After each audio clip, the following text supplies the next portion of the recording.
Well, the pardons from the president have started to come in, and I'm just getting all the details on them. Remember, there were 4 guards for that security company Blackwater who were convicted in connection with killing Iraqi civilians. The word at the time was essentially they shouldn't have shot them at all. It was essentially that they murdered them. And now the president has pardoned them. Plus, Alex van der Zwaan, who was a lawyer and pleaded guilty in connection with the special counsel's inquiry into the Russia investigation, lied about Russia, pardoned. And another, George Papadopoulos, lied about Russia, pardoned. Let's get to our own Kayla Tausche, who's live with us now. Kayla, this is, well, not unexpected, but a bit stunning all the same.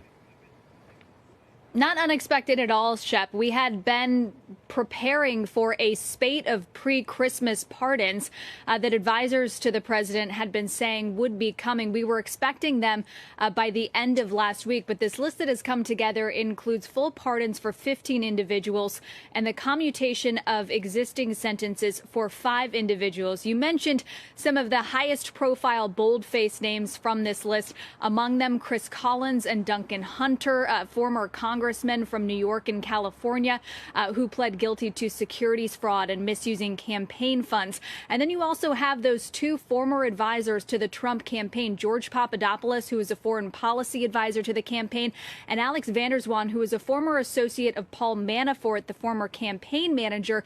Both of them lied to special counsel Robert Mueller, and notably in this release, Shep, the president is calling those process-related crimes in an attempt to dilute the seriousness of them.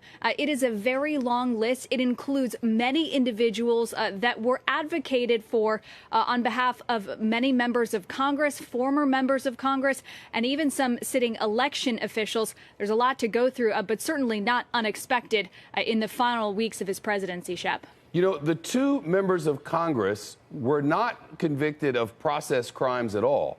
In fact, they were the first 2 members of Congress to endorse the president back in 2016 when he was running, and they're among the very first to be, well, pardoned for their crimes. It's not that they're no longer criminals. They are. They've just been pardoned. And in fact, they are serving sentences right now, Shep. So not only convicted, but serving those sentences right now. So certainly that is notable. But in this release, the president says these are individuals who devoted their life to public service, referencing their time spent on Capitol Hill. So perhaps that is justification enough to pardon them or commute their sentence. Well, presidents can pardon whomever they want. In this case, if you supported the president, that helped you out. And if you lied about Russia, well, you're now good to go. Shepard Smith here. Thanks for watching CNBC on YouTube.